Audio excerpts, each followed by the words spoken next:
Даргын бүртгэлийн асуудал бол 2023 оны 10 сарын 13-ны өдрийн дээд шүүхийн бүх гишүүдийн хурлын тогтоолоор намын даргаар Батынбатбаатарыг бүртгэсэн байдаг.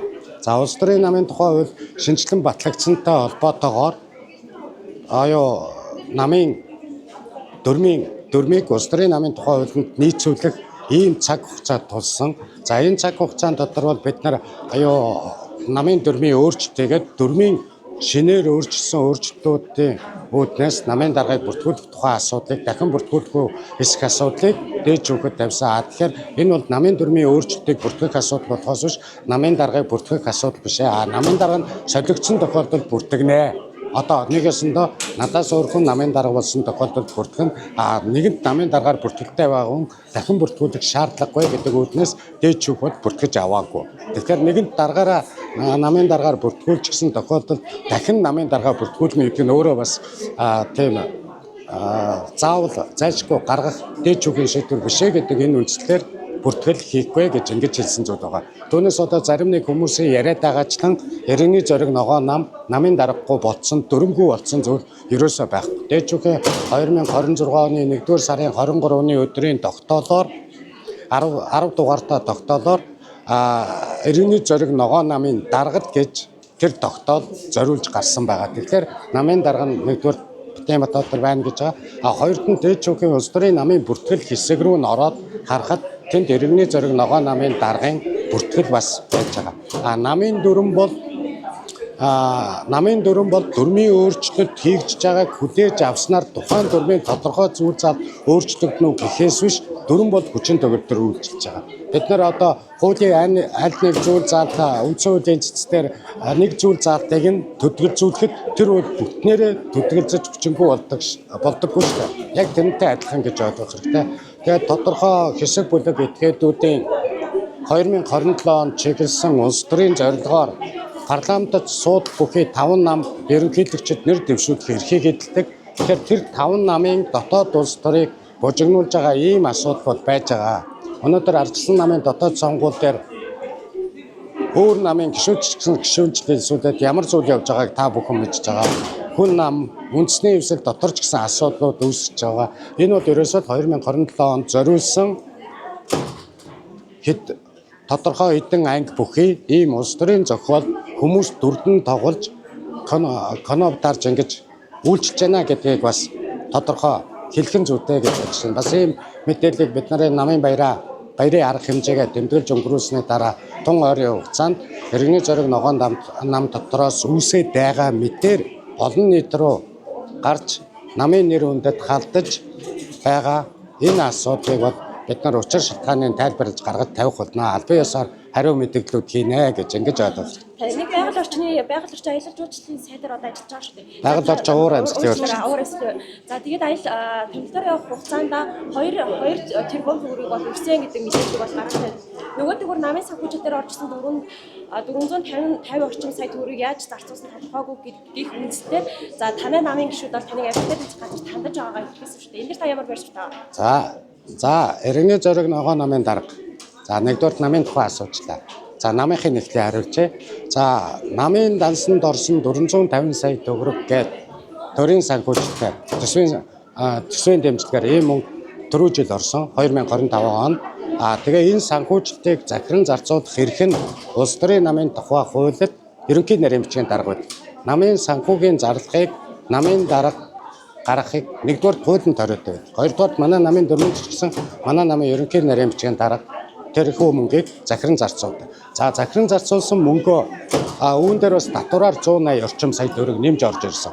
Ингээд нийт 600 орчим сая төгрөгийг хэрхэн захиран зарцуулсан бэ гэдэг энэ санхүүгийн тайлангаа гаргаж тэрийг хөндлөнгийн аудит дээр хянуулаад дараа нь сонгуулийн ерөнхий ороонд хүргүүлээд сонгуулийн ерөнхий ороонд тэр тайланд нь дүгнэлтээ хийгээд үндэсний аудит тэрэнд нь дүгнэлт гаргаад зөв буруу хуулийн дагуу зарцуулаагүй гэдэг дээр дүгнэлтээ гаргах ёстой. Тэгэхээр хөндлөнгийн аудитаар шалгагдаад сонгуулийн ерөнхий орооны вебсайтэнд тавигдаад тэрхүү тайлан гарчихсан байгаа. Одоо үндэсний аудит намын санхүүжилтэн дээр аудитын дүгнэлтээ гаргана. аудитын дүгнэлтээ гаргахдаа энэ намын санхүүжилт зөв зарцуулагдсан уу, буруу зарцуулагдсан уу гэдэг дээр дүгнэлт гаргана. Тэгэхээр энэ дүгнэлтээс дөрвөлж миний хувьд бол хэлэх зүйл алга. Гэхдээ би үүн дээр бол ямар нэг байдлаар намын санхүүжилтийн мөнгийг буруу зүйл юм уу, хувийн ашиг сонирхлоор өрсөн зүйл байхгүй гэдэгт бол ерөнхий нарийн бичгийн даргатаа бүрэн дүрэн итгэж байгаа. Үүн дээр бол эргэлзэхгүй байгаа.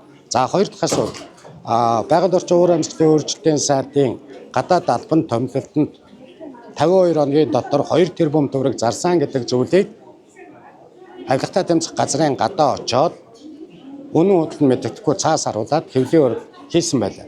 За нэгдүгээр 52 төгрөгөөр биш 52 хоногт 2 тэрбум төгрөгийн зарцуулалт гаргадаг энэ зүгээр энгийн ойлголтоор үзэхэд боломж байхгүй шүү дээ.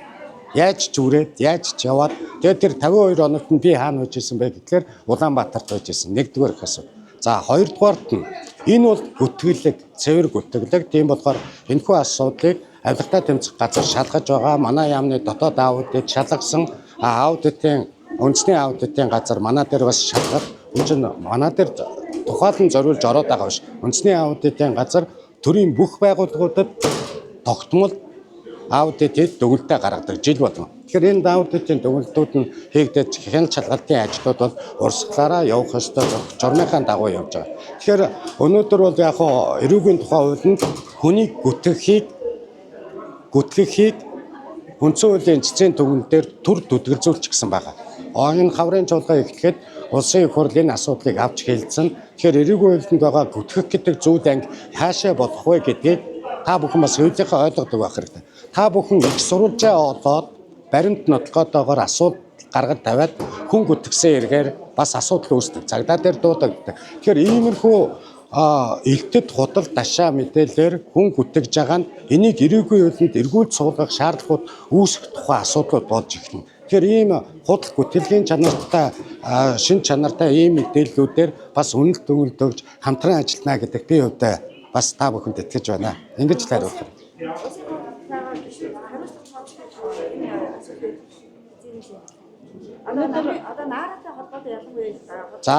За улсын их хурлын гишүүдийг эргүүлэн татах тухай ярьж байна те. Зөв. Аль тухай ярьж байна. За мэдээж одоо байгаа хүчин төгөлдөр мөрдөгдөж байгаа хуулиар улсын их хурлын гишүүнд хариуцлага тооцох асуудал байдаг шүү дээ. Ёс зүйн хариуцлага байж байна. Эргүүлэн татах тухай асуудал байгаа. Эргүүлэн татах асуудлыг улсын ерөнхий прокурор улсын их хурлд өргөн мэдүүлдэг. Бичгээр ирүүлдэг, сандаа ирүүлдэг. Улсын их хурл түүнийг нь хуралдаад эргүүлэн татах уу гишүүнээс нь төдгөлзүүлэх үү эсэх асуудлыг улсын их хурлыг халдшгүй байдлын дэд хороо болон улсын их хурл чуулганараа авч хэлцдэг. Тэгэхээр энэ бол өнөөдөр байгаа процесс буюу хуулийн процесс зохицуулт нь бол юм байна. За үүнтэй холбогдуулаад өнгөрсөн 2025 онд Иргэний зориг ногоо намын нэр бүхий гишүүд бусад намын зарим гишүүдтэй хамтарч улсын их хурлын гишүүнийг эргүүлэн татах тухай хуулийн санаачтна гэдэг зүйл өнгөрсөн 8-9 сар тодорхой үйл мэдээллийн байгуулахаар бас гараад мэдээлэгдээд өнгөрж ирсэн. Гэсэн хэдий боловч улсын их хурлын дотоод улс төрийн намуудын нөхцөл байдал дээрээс нь засгийн газрын огцорохгүйтэй холбоотой засгийн газар солигдсонтой холбоотойгоор цаг үе процесс нь улс төр нь өөрөө тэгж явж ирсэн. Тэгэхээр тэр улс төрийн процесс дотор тухайн уулыг өргөн барих нь тодорхой зорилготой юм шиг тодорхой зүйл зориулсан юм шиг болох гээд байсан учраас хойшлуулсан юм аа. Ингээд намрын чуулганаар энэ асуудлыг өргөн бариагүй. Ингээд хаврын чуулга эхлэхэд энэ улсын их хурлын гишүүнийг эргүүлэн татах тухай хуулийн төслийг өргөн барина гэдгээ илэрхийлсэн. Ерөнхийлөгчийн зүгээс бас улсын их хурлын гишүүдийг эргүүлэн татах тухай асуудлыг хуулийн төсөл санаачилж улсын их хурл өргөн мэдүүлж байна өнөөдөр. Тэгэхээр миний би улсын их хурлын гишүүний хувьд Наран Туянаараа бид хоёр хамтдаа гарын үсэг зурж бас өөр намын хэд хэдэн гишүүд гарын үсэг зурхаа илэрхийлж ирсэн.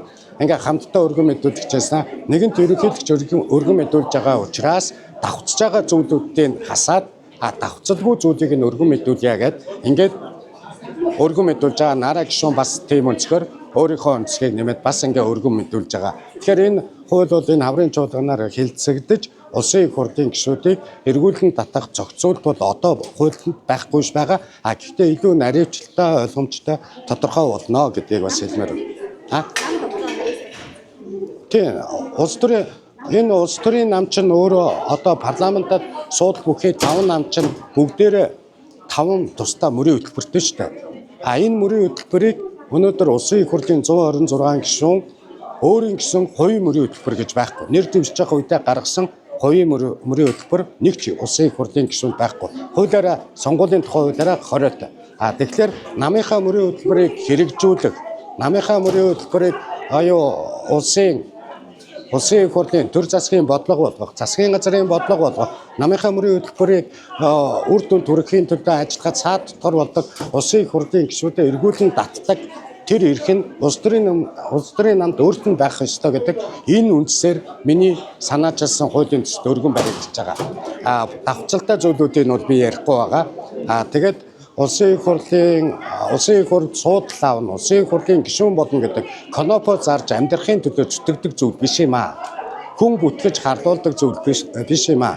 Иргэд олон нийтийн өмнө гэрийн даалгавраа аваад гэрээ байгуулад тэр гэрээ нь мөрийн хөтөлбөр юм байна. Тухайн намын. Түүнээс биш тухайн хувь гишүүний мөрийн хөтөлбөр гэж байхгүй. Тэгэхээр тухайн намын мөрийн хөтөлбөрөө биелүүлэхийн төлөө ажиллах ёстой маа гэдгийг ойлгоогүй гишүүдэд улс төрийн намууд нь татан өнөөдрийн энэ орчин нөхцөлд өнөөдөр ажиллаж чадах хүмүүсээ шийддэг энэ боломж нь бүрэн дүрэн байх ёстой гэсэн ийм агуулга философоор хуулийн төслөөр өргөн мэдүүлсэн. Өнөөдрийн чуулга уулзалтанд хичнээн тишүү оролцож байгаа ба одоо 2 хуваагдаад хийгээд байна шүү дээ. Тэгэхээр За нэгдүгээр өнөөдөр Иргэний зориг ногоон намын зүгээс өнөөдөр 3 сарын 9-ний өдөр 26 жилийн ойн баярын хүрээний баярын арга хэмжээ явагдаж байгаа. Хурал хийгдэггүй. Манай намын дөрмөнд онц их хурал гэж байхгүй. Намын их хурал тодорхой хугацааны өмнө зарлагддаг.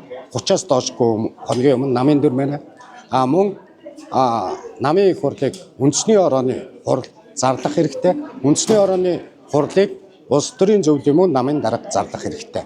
Дөрмийн зүйл заалтууд нь тийм. Тийм болохоор өнөөдөр гишүүдийн манай намын арга хэмжээтэй давхцуулж гишүүдийг төөрөгдөлд оруулж цуглуулж ингэж тэрийг онцгой хурал хэмээн нэрлэж хийж байгаа нь бол намын дүрмд улс төрийн намын тухай хуулийг бүрэн зөрчсөн асуудал юм аа. Энэ үйл ажиллагааг зохион байгуулсан зохион байгуулагч нарыг гишүүдийг төөрөгдүүлсэн энэ хүмүүсийг намын дөрмийн ороонд манай намын гишүүд эхнээсээ хүсэлт гомдол бичээд өгөөд эхэлсэн. Энэ хүмүүст нь дөрмийн ороо өөр заагдсан бүрэн эрхийн өрөөнд намын дөрмөөр баталгаажсан бүрэн эрхийн өрөөнд хариуцлага тооцох ёстой бол тооцож шийдвэр гаргана гэдэгт би бас итгэж байна. Одоо энэ хариуцлага тооцож байгаа хүмүүс нь тийм байгаа юм бэ? За би тэр зохион байгуулж байгаа гэх зүйлд нь очоогүй. Ягаад гэвэл очих шаардлагагүй. Тэгэхээр тэнд байсан оролцсон гишүүдээс очиж харж агаад тэгээд болсон үйл явдлын тэмдэглэж авч агаад гомдлоо бичиж байгаа гэж ойлгосон. Тэгэхээр тэдний тэр бичсэн хин гэдэг ямар зохион байгуулагч нар вэ гэдэгт нь гаргаж тавьсан гомдлын дагуу дөрмийн ороо шалгах ёстой. Дөрмийн ороо бол санаачлагаараа намын дотоод асуудал шийдвэр гаргадаг. Улс төрийн намын тухай хуулиар улс төрийн намын дотоод амьдралтай холбоотой, улс төрийн үйл ажиллагаатай холбоотой аливаа гомдлыг шүүх хүлээж авдаггүй. Аль ч шатны шүүх хүлээж авах харьяалын бус хэрэг нь байдаг. Энэ 2005 он Арднаа Сүмбэрлийн гончигдорж Мэн цаахны Инг сайхан 2 ардчсан нам дээр 2 тусдаа намын дарга болохгүй байна гэж үзээд 2005 онд улсын их хурлын чуулганаар энэхүү зүйл заалтыг улс төрийн намын тухай хуулинд оруулсан байдаг. Тэгэхээр намын асуудлыг аливаа шатны шүүх хүлээж авдаггүй. Зөвхөн дээд шүүх намын бүртгэл хийх л үүрэгтэй байгууллага. Намын бүртгэлийг хийдэг. Намыг шүүдэггүй дээд шүүх бас. Тэгэхээр намын бүртгэлийг дээд шүүх хийхдээ энэ бүртгүүлж байгаа журам бусад материалууд нь намын улс төрийн намын тухай хуулиндаа нийцэж гэнэ үү нийцэхгүй байна уу гэдгийг хянж үзэж байгаа. Түүнээс биш намыг буулгадаг бусад тэр хүмүүсийн буруу тайлбарлаад байгаа шиг тийм зүйл нэгдүгээр тогт байхгүй гэдгийг бас та бүхэн дахиж хэлмээр байна. Ингээд улсын дээд шүүхээс дөрмийг буцааж яах гэдэг нь зүйл улсын дээд шүүхээс дөрмийг буцааж яах гэдэг нь нөгөө энэ одоо манай дээр жишээ нь сая буцаахтаа нэг 3 зөрчил бичээд буцаасан шүү дээ. За нэгдүгээрт нь намын нөгөө үндэсний орооны гишүүдийг сонгох нь хэн нэгэн орон гарсан тохиолдолд нөхөн сонгох эрх нь үндэсний ороонд байх нь буруу байна. Энийг намын хурдаа хадгалах хэрэгтэй. Энийг тодорхой болгоо ялгаа цагийн. Хоёрдугаарт нь хүнтэй холбоотой асуудлыг нууцаар санал хураана. Бусад зүйлсийг илээр санал хураана гэдгийг тодорхой болгоо гэсэн. За хүнтэй холбоотой бусад зүйл гэдгээ тодорхой болгооч гэд. Бид нар бол намын дүрмэн дотроо бүгд ойлгомжтой намын гишүүд ойлгодог. Хүний нэртэй холбоотой хүний сонгуультай холбоотой тийм л асуудал биш бол бусад одоо хилцэх асуудал, улс төрийн шийдвэр гаргах асуудлуудыг нээлттэй санал хурааж шийдвэрлэнэ гэдэг энийг зааг ялгааг нь ойлгомжтой болгоо. Бас ойлгомжгүй байна. Зарим хүмүүстэр одоо идээр санал хурааж бодох юм шиг ингэж ойлгогдоод байна гэдэг ийм байдлаар нэг өсөндөө зөв зав хэсгийг нь салгаа гэдэг ийм л тайлбараар дээч бүх бидний дүрмийн асуудлыг буцааж байгаа. Энэ бол тэгэхээр өөр асуудал байна.